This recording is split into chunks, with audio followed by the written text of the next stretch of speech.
Bueno, buenos días a todos, que un agrado tenerlos por acá. De seguro hay muchos empresarios que hoy día nos están escuchando, que ya han estado por Lima y sobre todo por las regiones del norte de Perú. Me voy a desconectar un poco por la cámara, voy a compartirle mi pantalla porque es justamente este el objetivo que hoy día queremos compartir, que tiene que ver con el mercado en Perú con respecto a la agroindustria, sobre todo para tantos bienes y servicios para el mundo del agro. Primero que nada, quiero presentarme. Yo soy Helmut Eichhorn, soy el director comercial de ProChile acá en Lima. Ya más de un año y medio que estoy acá, y junto a Paulina Torres, quien ya la han visto, formamos parte de quienes vemos el mundo del agro. Hay más personas que participan nosotros dentro de la oficina comercial. Y bueno, y antes de meternos un poco de lleno a lo que es la industria del agro, quiero hacer una breve exposición en qué es Perú, cómo estamos en Perú. Siempre es bueno recordar, con objetos de lo general nos vamos a ir metiendo de a poco a los detalles.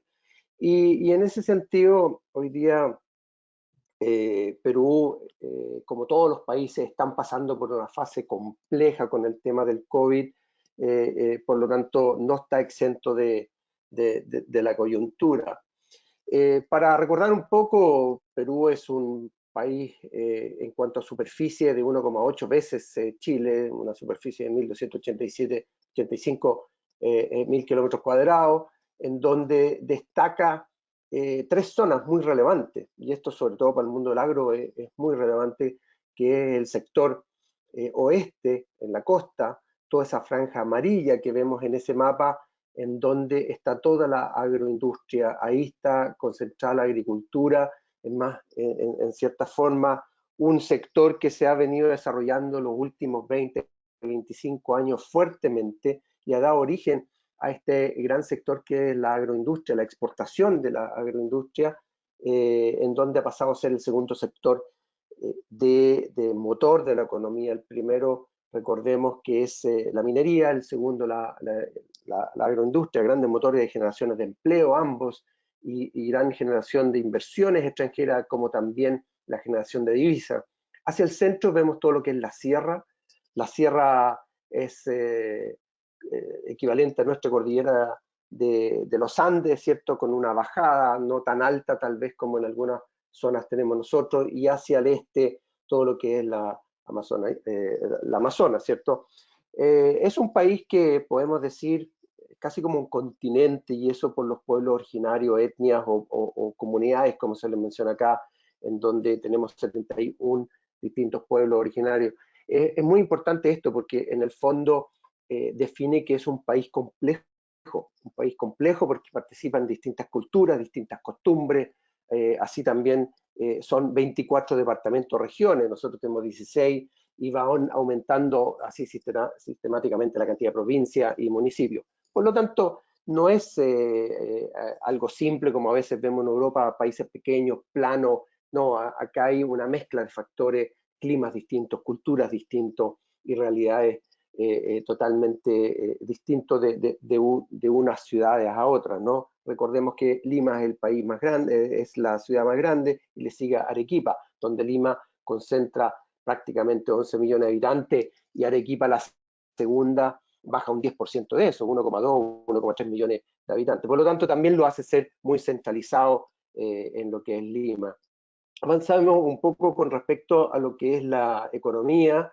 Bueno, es un país que tiene una economía de un 80% equivalente a la de nosotros, y estas son cifras del año pasado, donde se ven que esto es todo pre-COVID-19, pero es para tener un marco de comparación en situaciones normales, en donde vemos efectivamente crecimiento de un 2%, 2,2% el año pasado, con un ingreso per cápita casi de 15.000 dólares por persona, con una inflación totalmente controlada y con un intercambio comercial bastante interesante, cerca de 90.000 millones de dólares, y eso se logra por estos acuerdos comerciales que tiene el país, que tiene 21 acuerdos. En esos acuerdos los países que intercambian son muy similares a los nuestros, donde China, Estados Unidos y Europa son socios comerciales muy relevantes.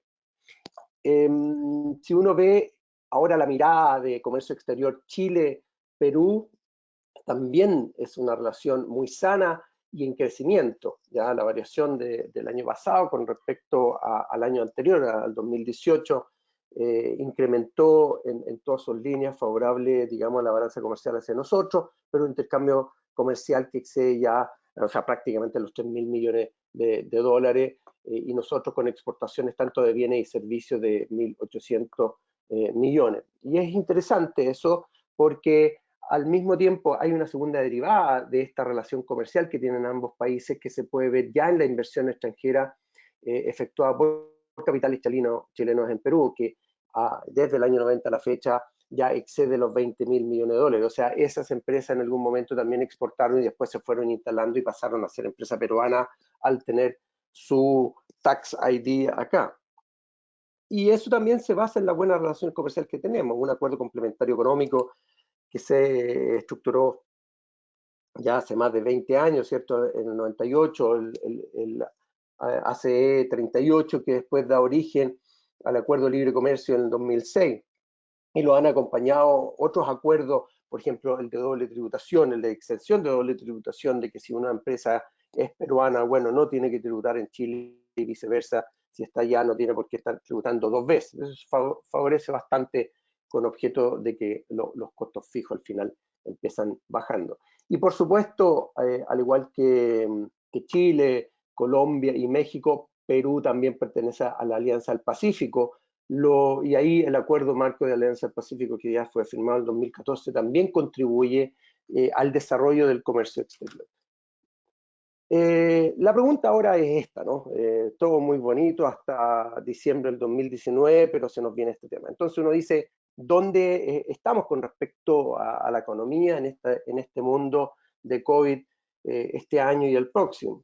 Bueno, la verdad es que todo parte el 16 de marzo aquí en Perú, en donde el Ejecutivo decide parar un 56% de la actividad productiva, que a la larga, en forma indirecta, tiene efecto sobre el 80%. ¿Ya? Y esto existe desde el 16 de marzo, decía el día de hoy, ya llevamos 58 días con cuarentena total en el país, ya estamos en la 9ª semana, esto va a seguir hasta el 24 de mayo y no sabemos si va a seguir continuando, porque la verdad siempre las medidas y este estado de emergencia se declara por 2 semanas. Y cuando va terminando, nuevamente se va avanzando. ¿Y cuál es la razón? Que, bueno, las medidas no han logrado minimizar el efecto de la pandemia. Ya a la fecha hay 68.000 infectados y fallecidos, estamos casi cercanos a los 2.000. Por lo tanto, es muy difícil, digamos. Y yo creo que una de las grandes causas de esto es efectivamente la informalidad del país. Es muy difícil el control porque la informalidad nos lleva a que hay gente que trabaja por el día y come por el día, por lo tanto no son todos asalariados que permiten de alguna forma cobrar sus sueldos de las empresas o por el contrario algún seguro de desempleo. ¿Qué ha estado pasando? El Ejecutivo ha tomado una serie de medidas. Recordemos que a raíz de que solamente se mantuvieron 4 sectores que son alimentos, farmacias, servicentros, bancos, todo esto ha tenido un gran efecto sobre la economía porque para todo el Ejecutivo lo que ha hecho para no existan quiebres en la cadena de pago, ¿cierto? Ha entregado bonos familiares, ha aprobado retiro de ciertos montos de las AFP, incluso el Congreso, que también puede legislar acá, fue mucho más agresivo y aprobó una medida de que las personas pueden retirar hasta el 25% de la AFP. Es una medida que está políticamente muy controvertida, digamos, pero bueno, es parte de todo el cuento. Además, el Ejecutivo ha emitido deuda externa, ha colocado 2 bonos, uno de 3.000, otro de 4.000 millones de dólares, muy rápido. En realidad el mercado internacional lo recibió muy bien y eso de nuevo responde a que la economía todo lo que es el manejo macroeconómico ha estado muy bueno en Chile, en Perú en los últimos 20 años. Entonces pudo rápidamente colocar eso. Se está implementando también un plan que se llama Reactiva Perú. El Reactiva Perú va a tender hasta hacer gasto fiscal, y bueno, esto también con política monetaria incluido, pero va a significar al final una ayuda de un 12% del PIB, es decir, si uno ve que son 235.000 millones del PIB del año, estamos hablando alrededor de 28.000 millones, o sea, bastante relevante. ¿Qué se está viniendo en este momento, pero también en una fase medio de desarrollo? Tiene que ver cómo reanudar estas actividades económicas, y ahí existe un plan que es para los próximos 4 meses, es decir, inicialmente en mayo, junio, julio, agosto, en donde paulatinamente distintas actividades económicas se van a empezar a echar a andar. El problema es que esto está casi como en desarrollo por lo mismo, es decir, en la medida que se alarga la cuarentena, eso se va a ir corriendo.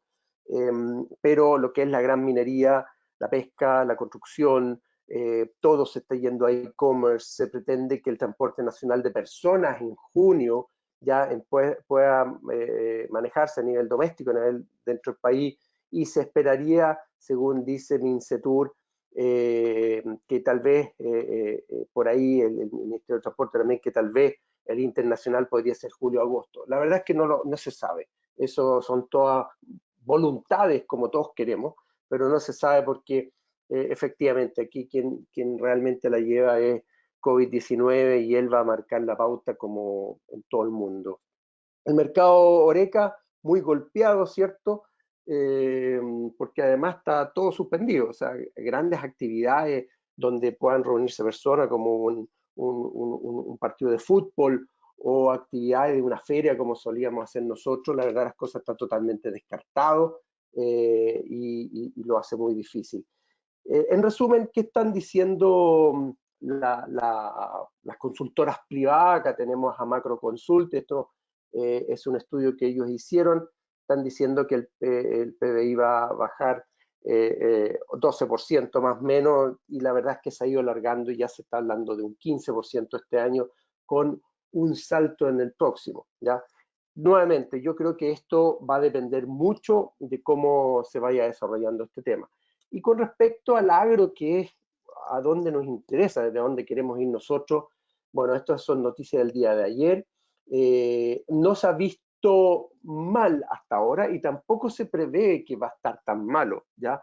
Si nosotros analizamos, la verdad es que los 2 primeros meses, y se puede ver en esta parte aquí, los 2 primeros meses han estado con un crecimiento del 6,3, y también Mincetur ha indicado que en el mes de marzo estuvo bien bueno, o sea, con un crecimiento también positivo. Por lo tanto, el primer trimestre en cuanto a lo que son las exportaciones va bien. Recordemos que la agroexportación, todo lo que es agrícola, estaba dentro de los 4 sectores primordiales, porque es alimento, por lo tanto nunca se detuvo. Sí ha tenido ciertos delays en cuanto a la cadena logística, porque como se puso cuarentena y se pusieron restricciones, y ahora están todos los protocolos de bioseguridad, ha sido de alguna forma golpeado en que demora todo más, pero no en cuanto a limitaciones de venta, de exportación o la misma producción. Bueno, yo les quiero presentar Paulina Torre. Ella es asesora económica de la oficina comercial. Paulina, ella es especialista en todos los temas de alimentos, de agricultura, acuicultura forestal, y va a ser quien ahora les va a exponer mucho más en detalle lo que es el sector agrícola y de agroexportación. Bueno, que tengan todos muy buenos días. Veo muchos nombres conocidos, gente que hemos viajado en misiones, así que vamos a estar muy a gusto y espero que prontamente nos podamos volver a reunir. Tengo la misión de contarles cómo está la agroindustria en Perú, un gran sector de la economía peruana. Miren, ¿qué es lo primero que les quiero contar? La agroindustria tiene 30 años desde que nace y en este tiempo se ha convertido ya en uno de los principales sectores de la economía peruana. Hoy día aporta con un 5,4% del PIB y lo más importante es una industria muy intensa, muy intensa en el uso de la mano de obra. Genera 4 millones de empleos y dada la ley agraria, estos empleos son formales, porque para beneficiarse de esta ley requiere que las personas estén en planilla, lo cual en el mercado peruano con un 75% de informalidad es un punto muy atractivo de este sector. Bueno, se ha convertido en el segundo sector de crecimiento en Perú. Desde hace 15 años crece ya a 2 dígitos y en el 2019 reportó un 14% de crecimiento. La agroindustria tiene la gracia de ser uno de los principales generadores de divisas a Perú y en el año anterior reportó 7,5 millones en agroexportaciones, llegando a 144 mercados distintos. Ha sabido diversificar sus mercados de destino, de tal manera que las crisis no lo pueden golpear intensamente. Dentro de sus principales mercados está Estados Unidos, Holanda, España, China y Chile se ubica en la 9ª posición receptor de fruta peruana. Hoy día tiene en su portfolio de empresas 3.000 empresas con capacidad agroexportadora. Geográficamente el agro se desarrolla en la parte de la costa de Perú, desde norte a sur, principalmente bien al norte en Piura, Lambayeque y La Libertad. Estos son los polos del norte de desarrollo agrícola donde ya hemos viajado en más de una misión y este desarrollo está acompañado, se debe a grandes proyectos de irrigación como Olmos, Chavimochi, Magias, hoy detenidos por toda esta coyuntura, con todos estos escándalos de corrupción que se han desatado en el año 2019. Pero estos proyectos en sus primeras etapas dieron pasada a grandes extensiones de tierra, a grandes terrenos que daron origen a grandes superficies destinadas a agroexportación a gran escala, siendo Ica, lo que está más al sur de Lima, el principal polo de desarrollo agroexportador.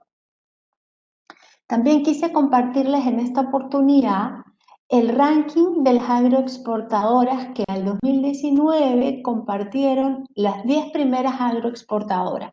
Tenemos acá a Camposol, a cual ya hemos visitado y gentilmente nos ha recibido en rueda de negocios, Virú, con quien también nos hemos reunido y los contactos están abiertos, Damper, Agroindustrial Beta, Perales, Sociedad Agrocasa, Gloria, Rapel, Agroindustria Capital Chileno y Gandules. Esas son las top 10 de las agroindustrias peruanas con las que ya efectivamente hemos tenido contacto comercial, contactos que están abiertos y disponibles también para seguir en la gestión comercial de ustedes. Ahora les quiero contar cómo se compone la canasta agroexportadora de Perú. El principal cultivo es la uva.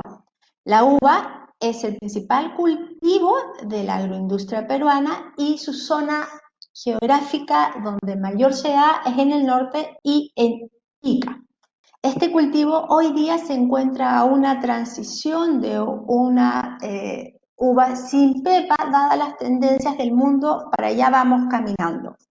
En plena pandemia China se siguió sacando uva de Perú, si bien hubo un tema más lento en la recepción de la fruta, no se llegó a perder ningún contenedor. O sea, se sigue hoy día exportando, claro, con las dificultades propias de la pandemia, pero se sigue exportando. Pedregal y Sociedad Agrícola Rapel son los principales productores. Otro gran producto dentro de la canasta exportadora están los berries, donde efectivamente en 5 años de producción Perú ha logrado ser el número 1 en el mundo con una exportación de 820 millones en 2019 y con un crecimiento exponencial del 48%, donde Camposol es el líder de la industria. También está la palta como el tercer cultivo de mayor relevancia. Efectivamente, la palta está de moda. Todo el mundo considera que es un alimento con muchas propiedades y hoy día se está ya exportando a precios muy interesantes en mercado internacional.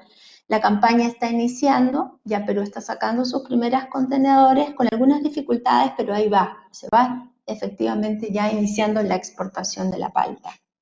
¿A qué se deben estas ventajas competitivas y comparativas de la agroindustria en Perú? Bueno, a que posee la diversidad de climas, tiene un clima estable, con baja o casi nada de lluvia en la costa, ausencia total de heladas, lo que permite un clima casi o subtropical que le permite ventajas al agro en su desarrollo. Posee buenos suelos y el agua necesaria para mantener sus cultivos. La FAO declaró que Perú tiene rendimientos por hectárea de cultivos intensivos más alto del mundo. Vamos ahora a cómo nos ha afectado el COVID en la agroindustria peruana. Al igual que todo el mundo, también el agro se ha visto un poco golpeado, aunque no en gran escala. Dado el aislamiento social obligatorio que se estableció en Perú, como inicialmente nos contaba Helmut, esto partió el 16 de marzo y dentro de las áreas esenciales o de los sectores esenciales se establece el del abastecimiento de alimentos, lo que permitió al sector agroindustrial seguir operando.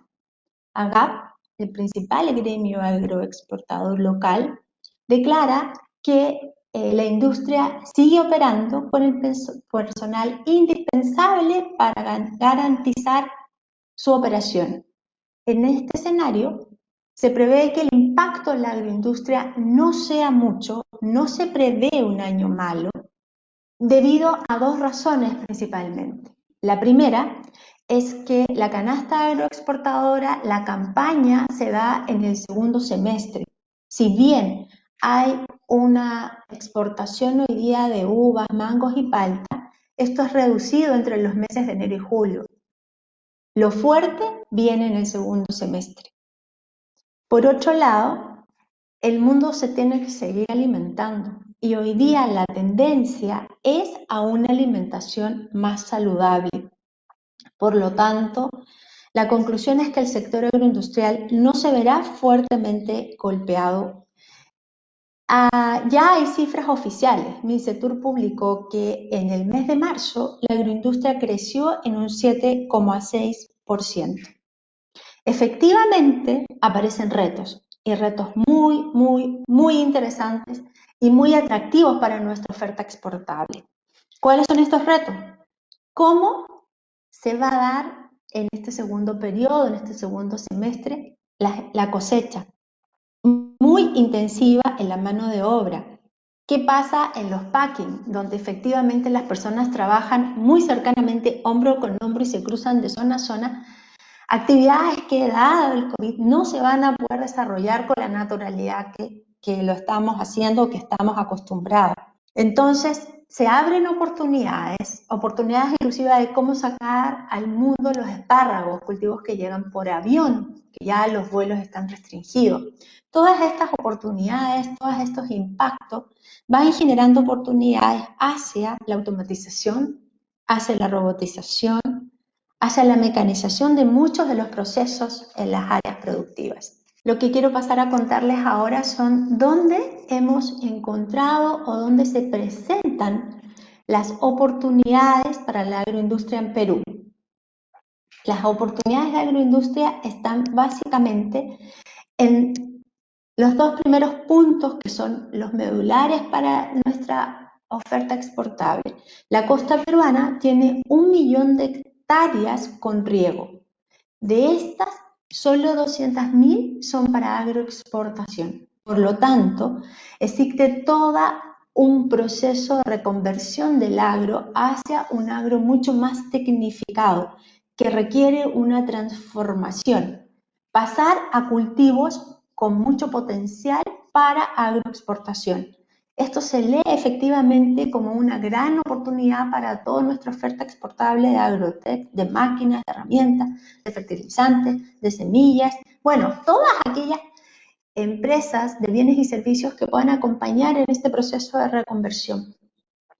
Otro punto muy importante es el tema del riego tecnificado. La inversión anual de Perú en riego tecnificado pasa más o menos por los 40.000 millones de dólares. Esto significa que existe una gran cantidad de insumos que son importados y que permiten poner en valor más o menos 20.000 hectáreas por año. Lo anterior efectivamente es una tremenda oportunidad para todas las empresas que tienen oferta en sistemas de riego. Acá se van a encontrar con mucha competencia. Hay españoles, israelitas y americanos en lo que es riego tecnificado. Pero efectivamente, la oferta exportable chilena tiene ventajas. Tiene la cercanía geográfica, tiene mucha similitud en sus cultivos y por último está en un mercado donde tiene un acuerdo comercial entre ambos países, lo que le permite ventajas. La similitud de los cultivos, la uva de mesa, la palta y el arándano, cultivos que probablemente partieron en Chile y que fueron exportados, ya sea por mano de obra calificada, por tecnología, hacia Perú, hoy día permiten también que nuestra oferta exportable siga acompañando este gran desarrollo. La cercanía de tiempo, la cercanía en distancia, es una oportunidad que hay que aprovechar.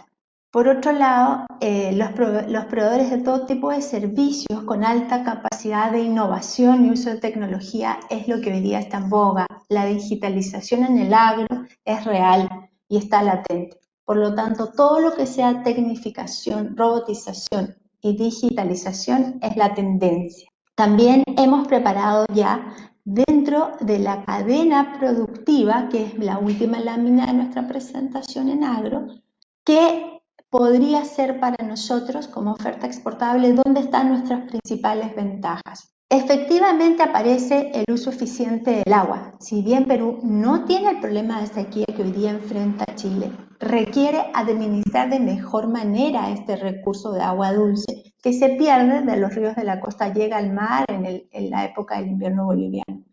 Todos los grandes fondos requieren reservorios y que dan continuidad al negocio, y la agroexportación aplicada requiere muchísima agua.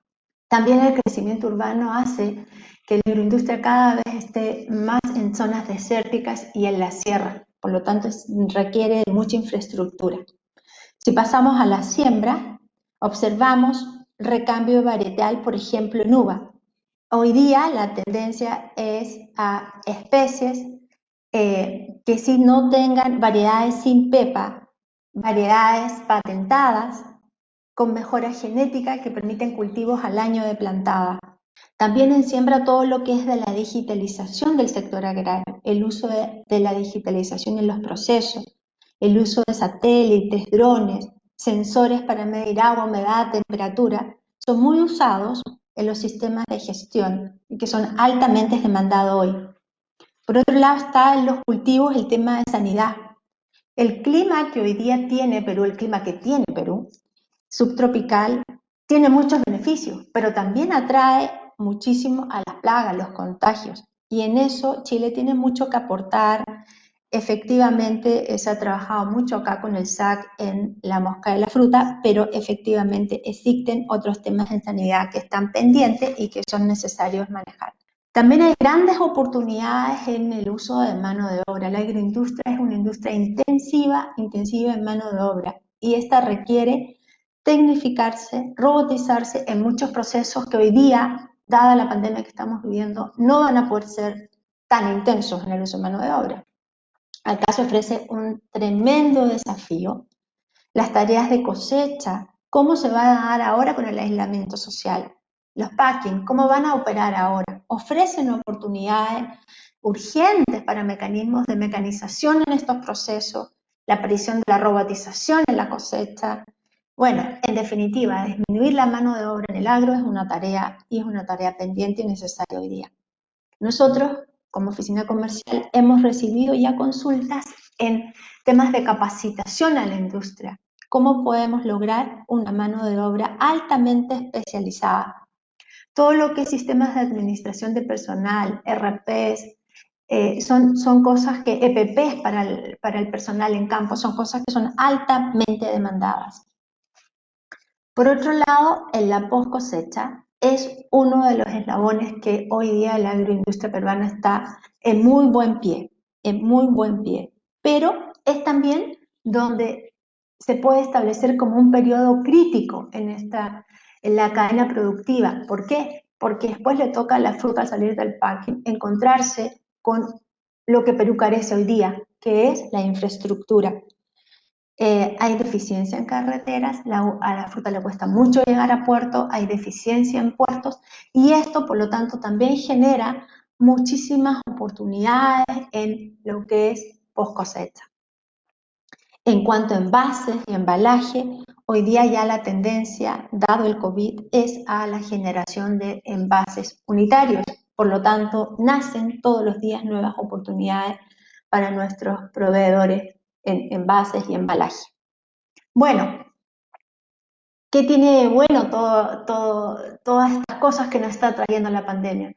Ya Perú tiene su plan de reactivación, ya ha estado publicado, todas las empresas ya están caminando con sus protocolos, pero un punto muy importante es que la reactivación de este sector plantea estas mejoras necesarias en la infraestructura. Permite la agilización de todos estos megaproyectos en irrigación, en puertos, en carreteras que están un poco estancados hasta hoy día. Entonces, pensamos que efectivamente la crisis del COVID es una pandemia a nivel mundial, pero que también nos va a generar una reactivación del sector bastante interesante. Toda la información que hoy día les he comentado está en los informes que como oficina comercial hemos diseñado a disposición de ustedes. Los pueden descargar de la web de ProChile o solicitárnoslo a través de nuestros correos. Sin duda, es muy importante lo que acaba de decir Paulina en cuanto a mantener el contacto con ella. Nosotros, la verdad, puerta abierta vía email, chat, WhatsApp, etcétera. Así es que, sin duda, a través de las oficinas regionales, mantengan el contacto con nosotros en lo que necesiten. Todas las preguntas que tengan las podemos ir conversando más tarde. Yo me quiero pasar y ser muy corto porque luego voy a dar la pasada a Luis José. Siempre nosotros presentábamos esto de cómo hacer los negocios en Perú, ¿no? Siempre hay un código de hacer negocios. La verdad, las cosas que ha quedado totalmente obsoleto lo que decíamos, porque ya esta propia foto muestra que no es posible hacer negocios así de la forma como hacíamos antes. O sea, no nos podemos ni estrechar la mano. Entonces, cómo estamos comunicando nosotros de qué es lo que hay que hacer, tiene más relación con esta línea. Y muy simple, porque ha llegado la transformación digital, es una realidad. Este mismo seminario hoy en día está siendo hecho de una forma que no acostumbrábamos a hacerlo, porque nos gustaba mucho más la relación directa, nos gustaba que la gente viajara y a todo, ¿cierto? De ir y visitar y generar una relación. Pero se adelantó la transformación digital. Y aquí, para darle un ejemplo, en el caso de ProChile, nosotros también ya nos hemos ido adaptando, hemos hecho los cambios, tal como hemos mencionado. Nuestra misión sigue siendo exactamente la misma, que es la internacionalización de las empresas chilenas, y solamente hemos cambiado la forma. Y cuando digo cómo cambiar la forma, bueno, ya este webinar es una forma distinta. Sin embargo, nosotros mantenemos el contacto permanente con los importadores, por lo tanto, el link con ellos está presente. Cada uno de nosotros está hablando con sus carteras, además hablando con ustedes. Nosotros hemos mantenido la comunicación con todos los exportadores en su interés, en todo lo que se necesita. Ya en Asia, ProChile está efectuando ruedas de negocios virtuales que hemos denominado e-ruedas, y se sigue. Son plataformas en que tanto exportador como importador se ponen de acuerdo en tal día y empiezan a conversar, y el mundo sigue funcionando. El e-commerce, que es un marketplace que tiene ProChile, que se llama el Chile B2B, yo los invito a que se metan a la página web de ProChile y también lo consulten con las oficinas regionales de ustedes. Es una muy buena opción, porque no solamente hay bienes en ese marketplace, sino que también se están subiendo servicios. Es una forma distinta de ofrecer los servicios. Las emisiones, que es una misión tradicional, pero llevada a la virtualidad también. Este webinar, ya lo he dicho, Y también estamos haciendo mucho business intelligence y estudios con objeto de mantenerlos a ustedes totalmente conectados. La verdad las cosas que es cierto lo que decía Paulina, el COVID vino, pero podría haberse llamado cualquier otra cosa. Lo único que está sucediendo es que se adelantó la transformación digital, yo creo que tal vez unos 5 o 10 años, se anticipó, ya llegó. Todo lo que veníamos escuchando de inteligencia artificial, big data, machine learning y todas estas cosas, ya llegó. Y si hoy en día no pensamos fuera de la caja, ¿cierto? Como dice el dicho, y reformulamos nuestros modelos de negocio, nos vamos a poder adaptarnos. Y eso es independiente del COVID, porque ya las señales eran claras. Venía la automatización, venía el teletrabajo, por lo tanto no es nada nuevo, solamente que llegó anticipadamente. Bueno, les quiero agradecer por mi parte. Este es el equipo de ProChile, como siempre estamos dispuestos, así que cualquier cosa, siempre estamos con la puerta abierta y ojalá poder verlos pronto por acá. José es subgerente de innovación de Camposol, él es ingeniero agrónomo de la Universidad Privada Antenor Orrego, aquí en Perú, y también es máster en producción hortifrutícola de la Universidad de Almería en España. Lleva más de 10 años ya en Camposol y es especialista en todo lo que es fertirriego y nutricional vegetal. Hola Helmut, ¿cómo estás? Muchas gracias por la introducción. Me pidieron hablar un poco al comienzo del contexto de la coyuntura del COVID. Es evidente que eso es como el tema de introducción de todas las conferencias seguramente que están ocurriendo en el mundo. Y entiendo que eso es pues muy relevante en nuestro día a día, en nuestro quehacer, en nuestra cuarentena o en nuestra salida súper protegida al exterior, ¿no? Para abastecernos de alimentos o para trabajar. Esto es una disrupción, ¿no? En el mundo de la innovación, lo que acaba de ocurrir es una disrupción, algo que cambia completamente la línea de tiempo, la línea de costumbres, la línea de, de acciones, de actividades que tenemos que hacer en el día a día. Como algo que rompe la rutina y nos obliga a todos a salir de nuestra zona de confort, así no nos guste. Eh, Particularmente eso en la agroindustria ustedes han podido escuchar de Helmut que no se está previendo un escenario negativo o números negativos en el sector, todo lo contrario. El sector sigue pujante, sigue siendo uno de los buques insignias del desarrollo del país.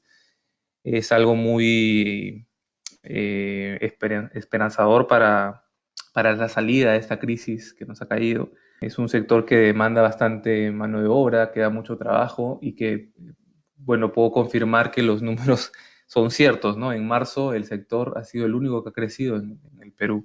Si vamos a ser un poco más específicos ya de los impactos, bueno, a la fecha no se ve o no se prevé un impacto negativo. Sin embargo, nos está trayendo retos, ¿no? Retos que puede que traigan puede traer cierta incertidumbre, ¿no? Yo lo dimensiono en dos áreas, ¿no? En 12 puntos, ¿no? En el punto de origen, en nuestra agroindustria, la cadena de agroexportación, tiene el gran reto, operativamente hablando, de reclutar, capacitar y finalmente operar con gente para principalmente las actividades de cosecha. De momento estamos en plena cosecha de palta, ¿no? En la costa del Perú, es la actividad que se está haciendo en este momento. Para que tengan una idea, Camposol tiene 2.500 hectáreas de palta en el Perú, en la costa norte del Perú, y más o menos emplea unas 600 personas en el pico, ¿no? Distribuidas en esas 2.500 hectáreas, ¿no? No quiero decir que sea fácil, pero definitivamente es un número 10 a 12 veces menor de lo que se nos viene con la cosecha del arándano a mitad de año. Entonces, felizmente nos ha pasado en este momento en el que estamos iniciando el aumento exponencial de las personas que necesitamos para cosechar. Y bueno, se manejan pues grupos respetando los protocolos, ¿no? Se ha implementado un comité a la interna. Ese comité también tiene una directriz en función a los gremios, ¿no? de la agroindustria en general. Por ejemplo, en el caso de Camposol, que está arraigado en la irrigación Chavimochic, hay una junta, un comité ahí también que ya involucra a varias empresas. En el país es muy común que cuando suceden este tipo de catástrofes haya mucha unión entre las compañías. Y es lamentable que eso no continúe después ¿no? A veces nos olvidamos y somos muy recelosos con la información. Esa es la cultura peruana, la cultura de las agroexportadoras peruanas, ¿no? No es algo que sea bueno, no es positivo. Pero bueno, en la coyuntura se han unido, se han definido protocolos, se están implementando, se quiere hacer una especie de laboratorio que esté permanentemente muestreando a las personas, ¿no? Evaluando si es que tienen o no la enfermedad. Se están implementando protocolos pues, de uso de mascarillas, de distanciamiento social, de teletrabajo para las personas que hacen labores administrativas dentro de las compañías agroindustriales. Y bueno, así con todo y eso hemos empezado a cosechar palta. El reto es que se viene la cosecha de arándano en un par de meses y eso sí lleva o sea, pasamos de 600 personas, 800 personas a 15.000, pues. O sea, es algo grande, grande, grande el salto que tenemos que dar en esos periodos, ¿no? Y como se darán cuenta, bueno, cosechar una palta, que es un árbol, implica que las personas estén un poco más distanciadas una de la otra, ¿no? Los arándanos están, los arbustos pegados y eso va a ser un gran reto. Entonces, eso, obviamente vamos a ir preparándonos para esa coyuntura, pero es un reto grande. Lo que viene a continuación sería el análisis del mercado, que es el otro hub, el otro punto que, que es importante analizar en la cadena de valor. Podría comentarles que hay hubo en el inicio de la cuarentena cierta lentitud en los puertos, en los packings, pero eso se ha superado. Entonces, en el mercado lo que sucede es que hay bastante volatilidad de precios. Voy a mencionarles varios vamos a decir como que eh, flash o varios inputs del tema, ¿no? Del asunto del mercado. O sea, tiene pros y contras, vamos a decir, ¿no? Los pros son que definitivamente estamos en un sector esencial. La gente tiene que alimentarse. El consumo de alimentos saludables se está incrementando. En Estados Unidos, de los alimentos que crecieron en su consumo en el mes de marzo, ya con la pandemia ya pues, globalizada, ahí está la palta. La palta ha tenido un arranque en la campaña con precios muy altos, ¿no? Estamos hablando de más de $3 por kilo al inicio de la campaña. Ha habido mucha presión dentro, en la interna, en Camposol, por cosechar rápidamente algo. Lamentablemente la materia seca es un indicador pues, que hay que respetar para poder cosechar, ¿no? Y como que hemos agarrado esa ola, porque todavía están los precios altos, pero no desde el inicio, ¿no? Bueno, pero teníamos que respetar los protocolos de calidad, ¿no?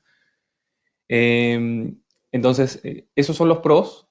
Ahora, como contraparte, lo que está sucediendo en este momento es que, así como supongo sucede en Chile, aquí en Perú, los supermercados también están haciendo cumpliendo normas de distanciamiento social y están reduciendo los horarios de atención. Eso está generando que haya mucho volumen que no se esté vendiendo en los supermercados y que tampoco se está vendiendo en los restaurantes, en los hoteles, ¿no? En el food service en general, ¿no? Entonces, ¿qué pasa? Que ese volumen se está yendo a los mayoristas, a los wholesales. Entonces, probablemente eso haga que los precios se oferten o se establezcan por oferta y demanda básica, ¿no? Puede ser muy volátil esa situación. Yo lo pienso así, ¿no? De momento la palta está con unos preciazos incluso en el wholesale por la coyuntura, porque la gente quiere alimentarse de manera saludable, pero también puede tener su desventaja con exceso de ofertas, ¿no? Y eso ya depende pues de los competidores de Perú. Estamos hablando pues de California, México, en Estados Unidos, en el caso de palta, de Sudáfrica en Europa, en el caso de palta también, ¿no? Y en el caso de arándanos veremos qué sucede, ¿no? Tenemos como que la ventana abierta, pero el competidor de Perú en estos momentos es el Perú. Entonces, es un poco complejo el escenario, pero también pienso que al fin y al cabo va a ser un año no malo, vamos a decir, no tan malo. Bien, entonces, ya habiendo hablado del tema COVID, voy a empezar con la presentación. No voy a hablarles mucho del tema del contexto porque creo que ya lo han definido muy bien. De repente puedo redundar en que en el ranking mundial bueno, que Perú se encuentra dentro de o está enfocado en sus agroexportaciones en productos como la palta, las uvas, como bien lo han mencionado, ¿no? Y dentro de esos productos, al 2017, está un poquito desactualizado, éramos los segundos productores mundiales de palta, los segundos de arándanos y los quintos de uvas, ¿no? A la fecha, en palta seguimos siendo los segundos porque México todavía está muy lejos. En arándanos ya pasamos a ser los primeros o estamos a punto de serlo, ahí disputándolas con ustedes en Chile. Y en uvas ya somos los terceros, ¿no? Entonces, les he marcado ahí los productos que tiene Camposol también, ¿no? Aparte de esos tres, también hacemos uvas, seedless y mandarinas. Entonces, como que le estamos apuntando a productos pues, que son competitivos, ¿no? Ya estas cifras que les mencioné abajo están un poquito desactualizadas, ¿no? Hay 144 países, me parece que mencionó Paulina, y ya las agroexportaciones están cercanas a los 8.000 millones de dólares, ¿no? Al cierre del 2019. Bueno, entonces, ¿cómo está Camposol en este contexto? Bueno, Camposol es una agroexportadora líder en el país, que tenemos una filosofía de trabajo integrado verticalmente al mercado, es decir, que manejamos el campo, los centros de producción, tenemos empaques propios y canales de distribución en los principales mercados, ¿no? Tenemos oficinas comerciales en Estados Unidos, en Europa y en Asia, ¿no? Bueno, ya les conté que cultivamos arándanos, paltas, mandarinas, uvas y mangos. Y las condiciones donde realizamos agricultura son únicas, ¿no? Ya lo han mencionado bastante claro Paulina y Helmut. La verdad que la costa norte del Perú es un oasis en el desarrollo agrícola de bueno, si lo comparamos con otros centros de producción, ¿no? No llueve mucho, por lo tanto podemos controlar de manera muy precisa el riego y la influencia del agua sobre la planta. Y eso tiene un gran impacto en la productividad. Bueno, continuando con el tema, Camposol no solamente está en Perú, sino que se ha abierto hacia otras zonas de producción. Estamos haciendo palta en Colombia y cítricos en Uruguay. Y estamos viendo la posibilidad de ampliar también en Chile y en México próximamente, ¿no? ¿Por qué se ha hecho esto? Porque la estrategia corporativa fue eh, enfocarnos en el retail en su momento. Al enfocarnos en el retail con palta, eh, tenemos que abastecer al retail todo el tiempo, ¿no? El retail es un cliente que busca tener estabilidad en la oferta y que sea, y bueno, la ventaja de tener un único o un proveedor grande con que le abastezca con productos de una calidad estandarizada es bien interesante, ¿no? Para nuestros intereses. Entonces, lo que ocurre con la palta en la costa norte es que se produce únicamente entre abril y agosto. El resto del tiempo no tenemos más floraciones y, bueno, por las condiciones climáticas que tenemos no sacamos más fruta del resto de meses. Entonces buscamos zonas que tuviesen contraestación en la producción de paltas. La verdad que recorrimos bastante la sierra del país, de Perú.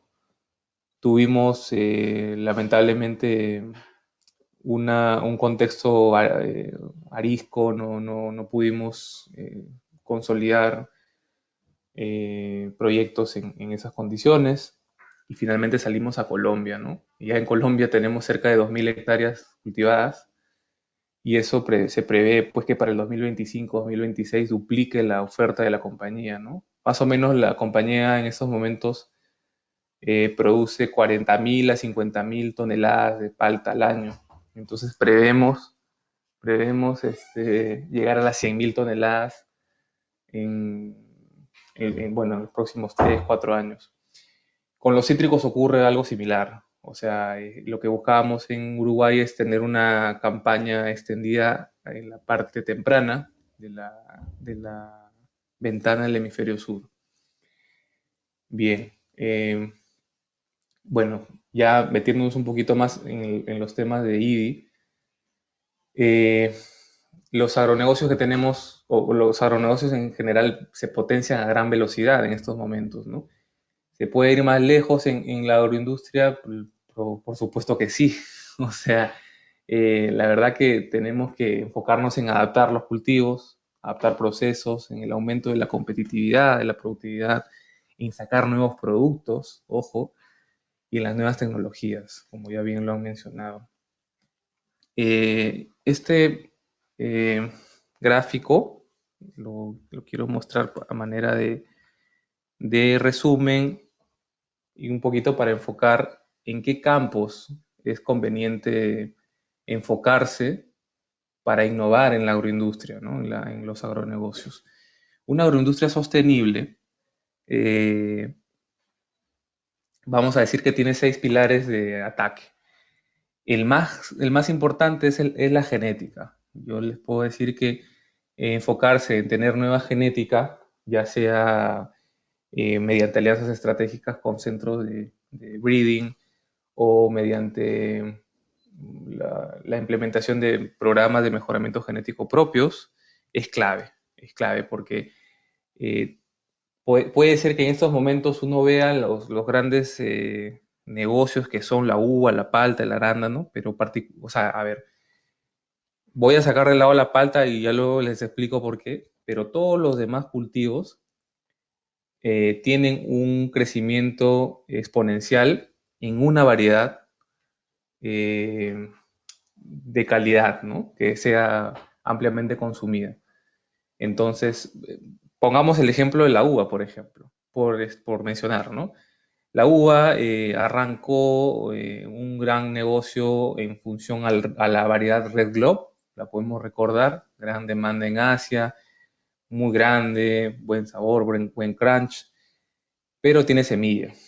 Entonces aparecieron las variedades seedless, desplazando a la variedad Red Globe. Y no solo eso, ahora han aparecido una serie de nuevos programas de mejoramiento con variedades que al margen de ser seedless, tienen un sabor especial. Hay unas variedades que tienen sabor a algodón de dulce, de azúcar, no sé cómo le llaman en Chile, pero de verdad que tienen un atractivo exponencialmente mejor. Entonces, cada uno de los productos agrícolas tienen una curva económica. Van a evolucionar cuando tienes la variedad, tú mandas con el precio, tienes un costo medio y luego empiezan los competidores a tener el mismo material genético. Entonces, poco a poco el precio va deteriorándose, tienes que optimizar costos, tienes que meterte a optimizar procesos y finalmente se comoditiza tu variedad. Muere esa variedad y aparece otra, o es desplazada por la aparición de una nueva variedad. Eso ocurre en cítricos, en arándanos, en uvas, en lo que ustedes quieran, ¿no? En la palta, particularmente, ocurre que la variedad Hass tiene 90 años en el mercado y es la reina. Entonces tiene una calidad tan alta que no ha podido ser desplazada y no creo que en el horizonte, al menos mediano, aparezca una variedad mejor que Hass. Y en realidad los problemas de Hass están más orientados hacia el productor por la alternancia, por temas ya de manejo que son complejos. Bueno, sí, pero al mercado eso poco le importa realmente. O sea, la calidad que tiene Hass es tan alta que no interesa. Y entonces, la pregunta es, ¿se puede, o sea, cómo innovar o cómo diversificar en un negocio como la palta? O sea, ¿hay variedades nuevas? Sí, sí las hay. Hay programas de breeding, claro que sí. Entonces, ya para diversificar en ese tipo de negocios, tenemos que meternos pues a nutracéutica o a, por ejemplo, el food service, ¿no? Muy importante tener en cuenta que para la palta, por ejemplo, al consumidor le va a encantar que tú le puedas mandar, digamos, ofrecer paltas para que se las coman hoy, otra para que se las coma mañana, otras para que se las coma pasado mañana y que tengan esa parte de la post cosecha del aguacate, de la palta es sumamente importante y muy difícil de manejar. Por ahí está la diversificación. Bueno, yéndonos a más pilares, tenemos pues la energía a partir de biomasa residual, ¿no? Un poco de ingeniería circular, los biocombustibles, los bioles, los compost. Todos los procesos agrícolas tienen residuos, mermas, que en realidad pueden utilizarse para producción de energía, como ya se menciona ahí en este primer pilar, o la de biomateriales, ¿no? La producción de plásticos biodegradables o de termoplásticos biodegradables a partir de algunos compuestos naturales, o si no, también orientarse a la producción de nutracéuticos, ¿no? Extractos, antioxidantes, ácidos grasos, aminoácidos. Entonces, la agroindustria tiene esa capacidad de ir hacia ese tipo de enfoque. O también los bioinsumos agrícolas son otro pilar en donde se puede innovar, ¿no? El control biológico, las alternativas sostenibles hacia el control de plagas y de enfermedades, los biofertilizantes, los promotores del crecimiento, en fin. Y bueno, también hacia la conservación de especies, ¿no? Como un pilar de crecimiento. Eso está un poco ligado a la genética. Un poquito para hablar ya más de estrategia, de modelo de innovación, nosotros elaboramos un plan estratégico y tenemos como metodología el proceso de Stage and Gate del desarrollo y gestión y control de proyectos de IDI. En el modelo se definen focos de ataque, ¿no? del I+D, la sostenibilidad, el agritech y los nuevos productos son nuestros focos. La metodología trabaja con gatekeepers, que son una especie de jueces, expertos, o un experto técnico, que definen que en el foco se desarrollen proyectos que realmente estén alineados a la estrategia corporativa. Así de simple. Al estructurar este proceso de innovación, les podría decir que como compañía, como sector, como país, vemos que es muy estratégico abordar proyectos que le hagan frente al cambio climático, a la escasez de agua, a aumentar la productividad, a ser más sostenibles, ¿no? A buscar herramientas post cosecha que nos garanticen la calidad en mercados distantes. O sea, hay que pensar que si bien es cierto esto es un paraíso para producir, nuestros mercados están súper lejos y tenemos que garantizar esa calidad hasta llegar a los clientes finales, ¿no? Y bueno, ir de la mano con la adaptación del sector, o sea, el desarrollo genético es una tendencia, es una tendencia que debe, o me refiero a que es una herramienta que debe alinearnos a la tendencia de consumo de los mercados, ¿no? Ya sea con nuevos cultivos, ahí pongo algunos nuevos cultivos, o nuevas variedades, ¿no? Que mejoren lo que ya existe en la oferta actual del sector. Un poquito para el proceso, con esto ya termino. Eh, Nosotros definimos una estrategia en la alta dirección. Se forman círculos de innovación a la interna en donde invitamos a algunos partners, pueden ser empresas que tengan que ver con tecnología. Nosotros no producimos tecnología, pero estamos abiertos a colaborar con startups o con empresas tecnológicas que junto con nosotros como equipo de innovación, en eventos que denominamos círculos de innovación, definamos proyectos enfocados en lo mismo, ¿no? Un nuevo producto, más productividad, más shelf life o más conveniencia hacia a un producto que ya tengamos o un servicio especial. Bueno, el camino es que partimos de ideas que al final van a validarse en cuanto a factibilidad, adecuación a la interna de la compañía y sinergia, obviamente. Un poquito para terminar con la estructura, las líneas de innovación que manejamos en la compañía, que han derivado de este plan estratégico que les comento. Tenemos 5 líneas de innovación, 5 líneas IDI, 3 agrícolas y 2 post cosecha. De las líneas agrícolas, 2 se enfocan en nuevos productos, ¿no? Cultivos o nuevas variedades, una en tecnologías, procesos. En la post cosecha tenemos una línea de conservación, ¿no? Que garantice la calidad del producto hasta el cliente final. Y en la transformación de productos, ¿no? Un poco de nutracéutica por aquí, por ejemplo. Los focos se los comenté, nuevos productos, el agritech y la sostenibilidad. Y bueno, el proceso es un embudo. En el embudo van ingresando ideas que van quemándose en etapas y van siendo controladas en gates, ¿no? En una suerte de reuniones en donde evaluamos la prudencia de continuar o no con un proyecto hasta que lancemos un nuevo negocio. Esto es desarrollado a nivel país, a nivel operación o un área en específico y tenemos una unidad de soporte científico para realizar este proceso, ¿no? Y eso es todo lo que tenía para comentarles. Muchas gracias. En general hemos tenido una muy interesante mañana con las perspectivas de lo que se presenta en Perú, dónde están las oportunidades y muy interesante lo que tú nos acabas de contar desde la perspectiva directa de una empresa exitosa en el mercado y qué es lo que están haciendo para fortalecer el trabajo con la innovación que se enfrenta día a día. Acá estamos recibiendo una pregunta de parte de Carlos Torres, una pregunta dirigida a Luis. ¿Se han tenido experiencia en producción orgánica y cuáles serían sus limitantes en Perú? Sí, sí tenemos experiencia en agricultura orgánica.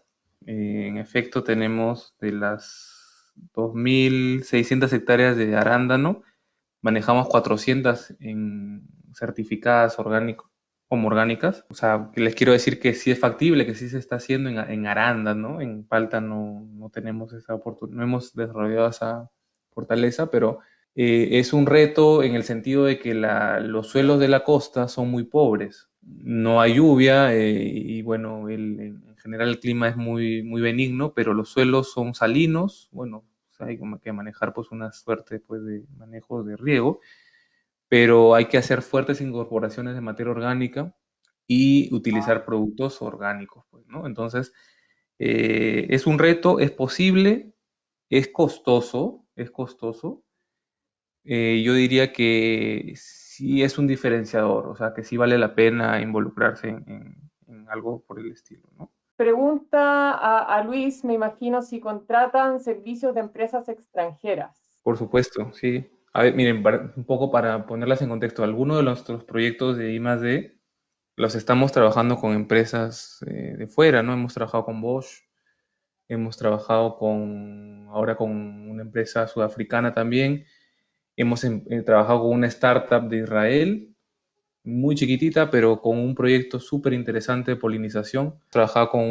Estamos trabajando en algunos proyectos de creación de algoritmos predictores o bueno, no predictores, sino de que cuenten fruta, que hagan un poquito el trabajo de proyecciones para automatizar ese proceso. Muy interesantes. Luis, y en esa misma línea, ¿han tenido experiencia con empresas de Chile particularmente? Con Chile trabajamos en particular con una empresa con la que estamos metidas en un proyecto de mejoramiento genético, biofrutales. Estamos trabajando con ellos y la Universidad de Chile, en Chile. Ya va tiempo va tiempo con nosotros. Sí, después también estamos involucrados en Chile en generar una unidad de negocios de cereza. Estamos involucrados queremos hacer cereza y ya hemos entrado por allá a hacer algunas siembras incluso. Entonces, por ahí también estamos con Chile. Preguntan en materia de biotecnología también, te hacen la consulta. Es la misma pregunta, ¿ya? En biotecnología y en plantas in vitro, ¿se han tenido esa experiencia? Sí, o sea, en ese proyecto con biofrutales, sí, trabajamos pues con una empresa. Esta empresa nos pone en contacto con la universidad o con laboratorios de biotecnología también. Y la verdad que tenemos ya a la interna un laboratorio de biotecnología en donde propagamos plantas, pero esto es como que en la parte de la propagación de plantas, cada especie, cada variedad tiene un protocolo distinto de propagación, entonces eso es un aprendizaje permanente. Ahorita estamos tratando de hacer un protocolo de rescate de embriones de uvas, de propagación de cerezas, y bueno, ahí necesitamos un poquito de colaboración con laboratorios chilenos, ¿sí? Y, o sea, vamos a hacer visitas, hemos hecho algunas visitas para ampliar un poquito el know-how en biotecnología también. Por acá tenemos otra pregunta. Consulta, Mónica, si para polinizar paltas y arándanos contratan servicios de polinización.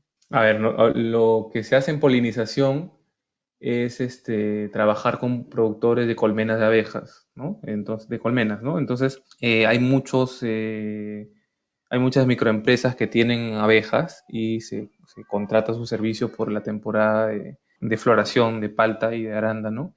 A la interna nosotros también tenemos un número de colmenas y queremos meternos de lleno a crecer en eso, en el manejo de colmenas propias. Eso lo hace la mayoría de agroindustrias del país.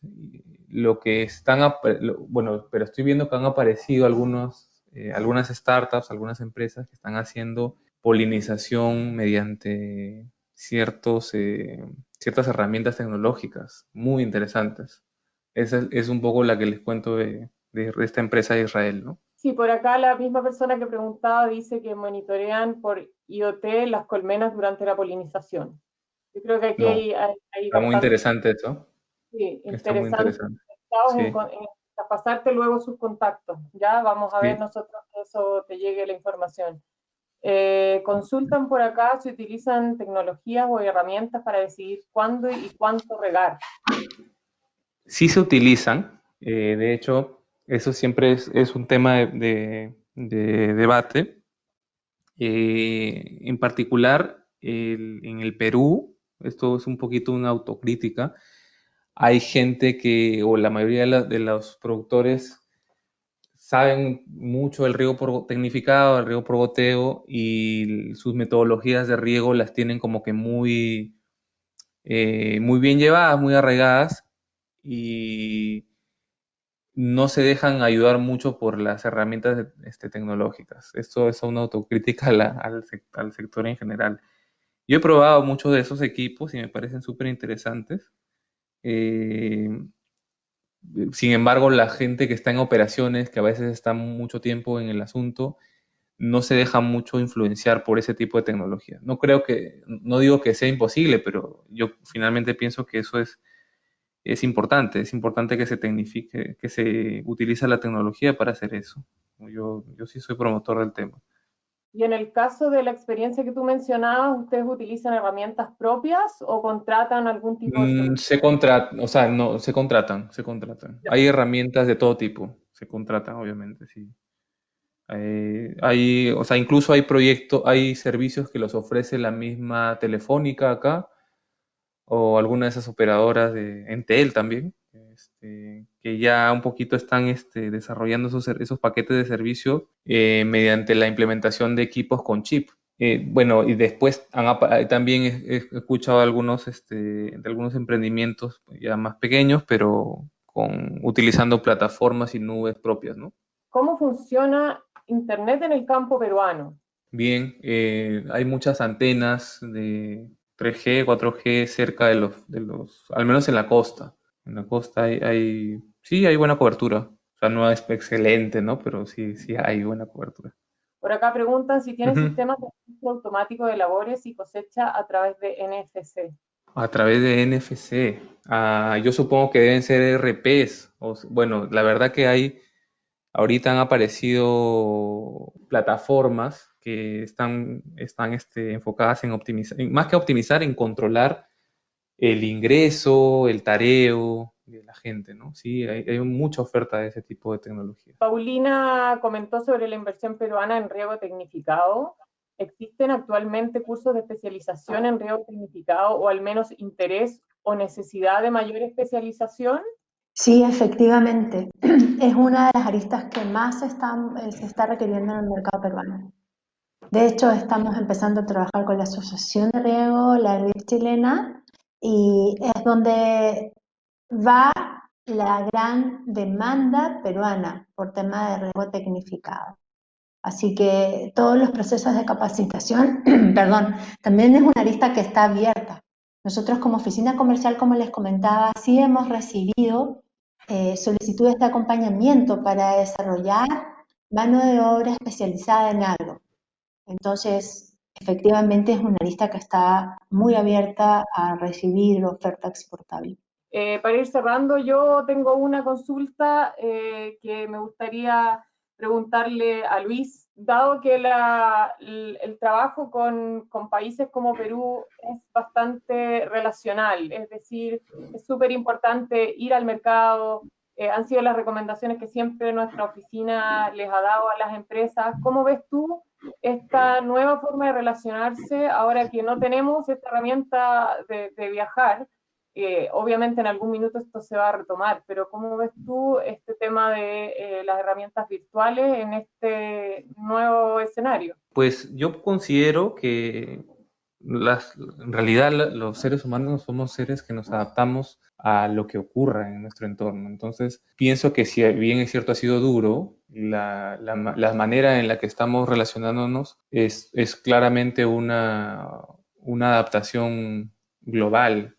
Yo pienso que, por ejemplo, el otro día estábamos conversando con Paulina y me decía, oye, mira, qué fácil hablar contigo aquí cara a cara a través de esta plataforma y me ha ahorrado el viajar hasta Lima, luego viajar hasta Trujillo, luego salir a Camposol y bueno, y poder reunirnos a conversar. Entonces, hay que ver la parte positiva de todo en realidad, ¿no? La parte positiva de esto es que estamos interactuando más o interactuando de una manera más saludable para el planeta.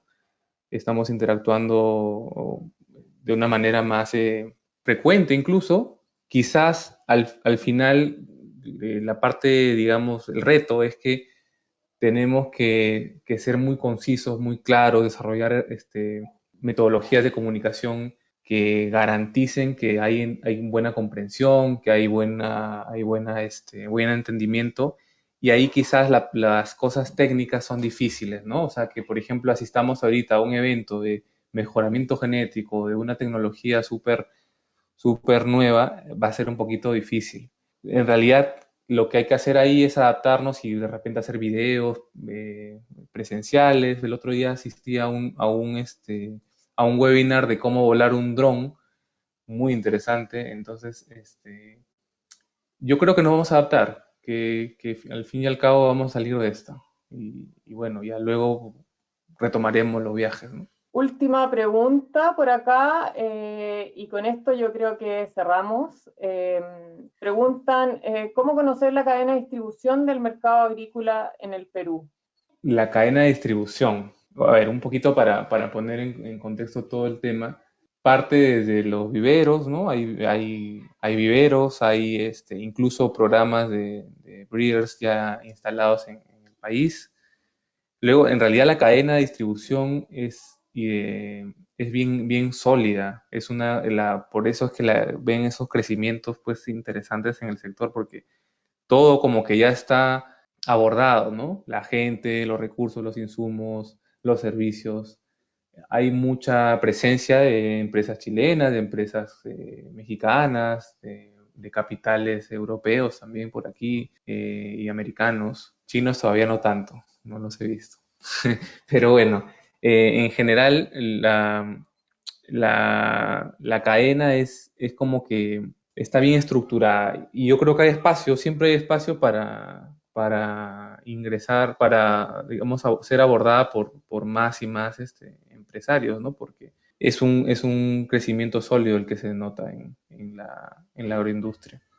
Yo creería que para ser más exacto con el tema, podríamos abordar, por ejemplo, a organismos gubernamentales como el MINAGRI, CONCITEC es otro ente nacional que domina el tema, el INIA, ¿no? Es otro, eso es. Les damos las gracias a todos por habernos acompañado esta mañana. Esperamos que todas estas interesantes oportunidades que nos ha compartido nuestra oficina y nuestro invitado estelar los hayan orientado. Así es que muchas gracias a todos y bueno, prontamente estaremos compartiéndoles también esta misma presentación.